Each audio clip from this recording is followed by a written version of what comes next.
What keeps us healthy and happy as we go through life?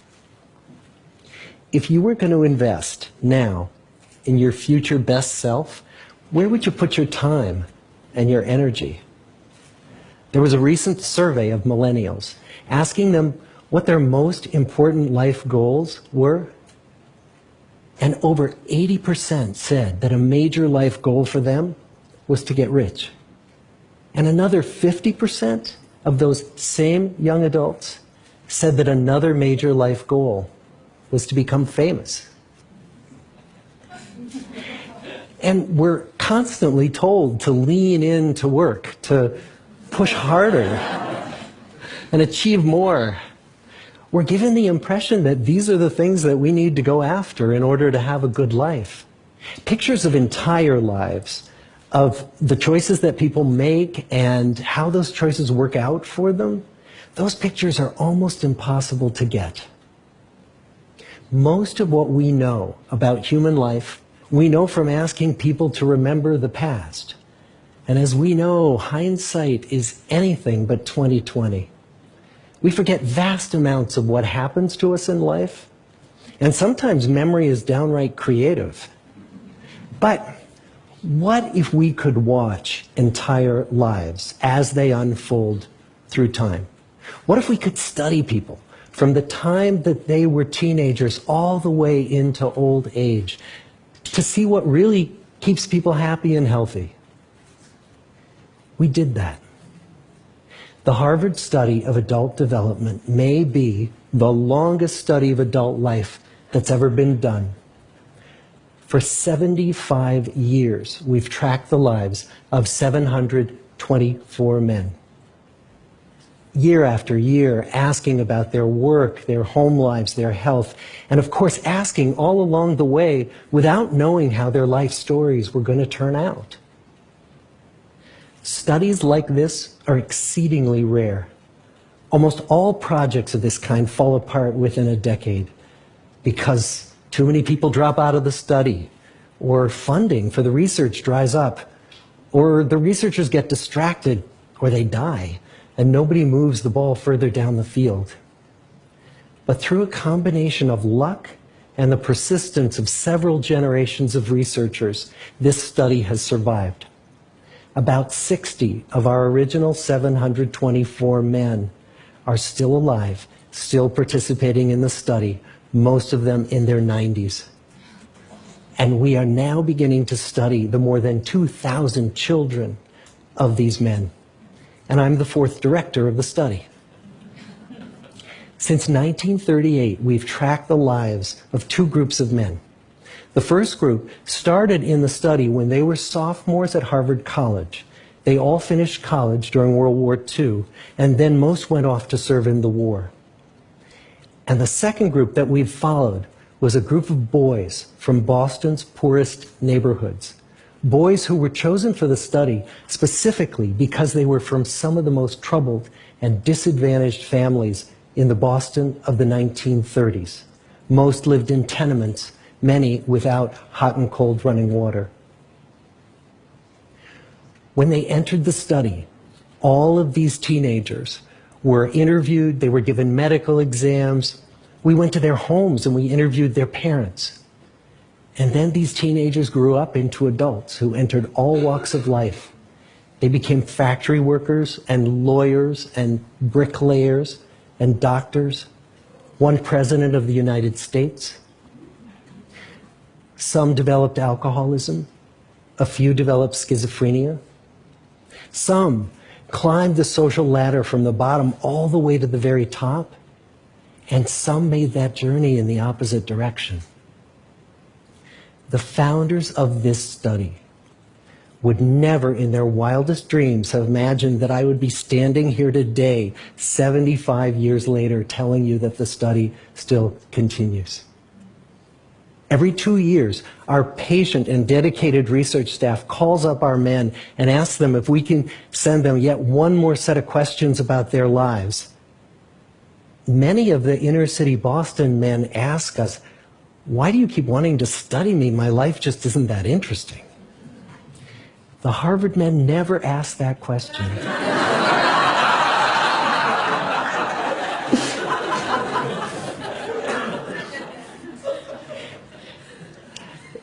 To get the clearest picture of these lives, we don't just send them questionnaires. We interview them in their living rooms. We get their medical records from their doctors. We draw their blood. We scan their brains. We talk to their children. We videotape them talking with their wives about their deepest concerns. And when, about a decade ago, we finally asked the wives if they would join us as members of the study, many of the women said, you know, it's about time. So what have we learned?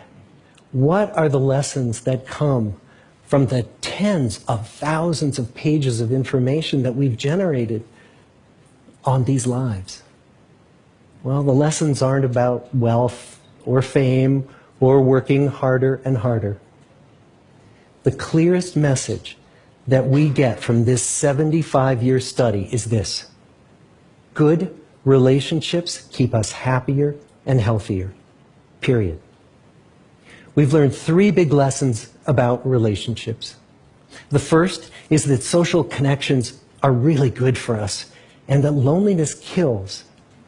It turns out that people who are more socially connected to family, to friends, to community are happier, they're physically healthier, and they live longer than people who are less well connected. And the experience of loneliness turns out to be toxic.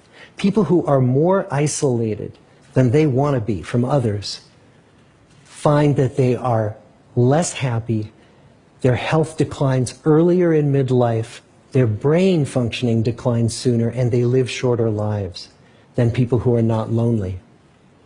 And the sad fact is that at any given time, more than 1 in 5 Americans will report that they're lonely. And we know that you can be lonely in a crowd and you can be lonely in a marriage. So the second big lesson that we learned is that it's not just the number of friends you have, and it's not whether or not you're in a committed relationship, but it's the quality of your close relationships that matters. It turns out that living in the midst of conflict is really bad for our health. High conflict marriages, for example, without much affection, turn out to be very bad for our health, perhaps worse than getting divorced. And living in the midst of good, warm relationships is protective.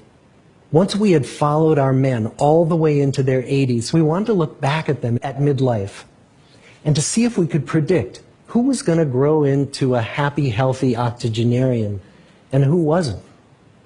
And when we gathered together everything we knew about them at age 50, it wasn't their middle-aged cholesterol levels that predicted how they were going to grow old. It was how satisfied they were in their relationships. The people who were the most satisfied in their relationships at age 50 were the healthiest at age 80. And good, close relationships seem to buffer us from some of the slings and arrows of getting old. Our most happily partnered men and women reported in their 80s that on the days when they had more physical pain, their moods stayed just as happy. But the people who were in unhappy relationships, on the days when they reported more physical pain, it was magnified by more emotional pain. And the third big lesson that we learn about relationships and our health is that good relationships don't just protect our bodies, they protect our brains. It turns out that being in a securely attached relationship to another person in your 80s is protective. That the people who are in relationships where they really feel they can count on the other person in times of need, those people's memories stay sharper longer. And the people in relationships where they feel they really can't count on the other one, those are the people who experience earlier memory decline. And those good relationships, they don't have to be smooth all the time. Some of our octogenarian couples could bicker with each other day in and day out. But as long as they felt that they could really count on the other when the going got tough, those arguments didn't take a toll on their memories. So, this message that good, close relationships are good for our health and well-being, this is wisdom that's as old as the hills. Why is this so hard to get and so easy to ignore? Well, we're human. What we'd really like is a quick fix, something we can get that'll make our lives good and keep them that way. Relationships are messy and they're complicated, and the hard work of tending to family and friends, that's not sexy or glamorous. It's also lifelong. It never ends. The people in our 75-year study who were the happiest in retirement were the people who had actively worked to replace workmates with new playmates. Just like the millennials in that recent survey, many of our men, when they were starting out as young adults, really believed that fame and wealth and high achievement were what they needed to go after to have a good life. But over and over these 75 years, our study has shown that the people who fared the best were the people who leaned into relationships with family, with friends, with community. So what about you? Let's say you're 25, or you're 40, or you're 60. What might leaning into relationships even look like? Well, the possibilities are practically endless. It might be something as simple as replacing screen time with people time, or livening up a stale relationship by doing something new together, long walks or date nights, or reaching out to that family member who you haven't spoken to in years, because those all too common family feuds take a terrible toll on the people who hold the grudges. I'd like to close with a quote from Mark Twain. More than a century ago, he was looking back on his life, and he wrote this: "There isn't time, so brief is life, for bickerings, apologies, heartburnings, callings to account. There is only time for loving, and but an instant, so to speak, for that." The good life is built with good relationships. Thank you.